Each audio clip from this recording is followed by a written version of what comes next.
അധ്യായം 100 സൂറത്തുൽ ആദിയാത്ത്. കിതച്ചുകൊണ്ട് ഓടുന്നവ എന്നാണ് ഇതിനർത്ഥം. അതായത് യുദ്ധത്തിൽ പങ്കെടുക്കുന്ന കുതിരകളെ കുറിച്ചാണ് ഈ അധ്യായത്തിൽ പ്രതിപാദിക്കുന്നത്.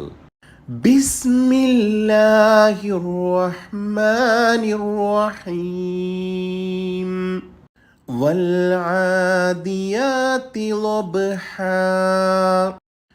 കിതച്ചുകൊണ്ട് ഓടുന്നവ തന്നെയാണ് സത്യം. ഫൽമൂരിയാതി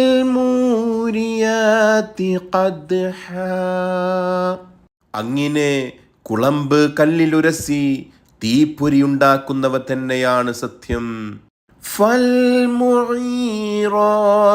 സുബ്ഹാ. എന്നിട്ട് പ്രഭാതത്തിൽ ആക്രമണം നടത്തുന്നവ തന്നെയാണ് സത്യം.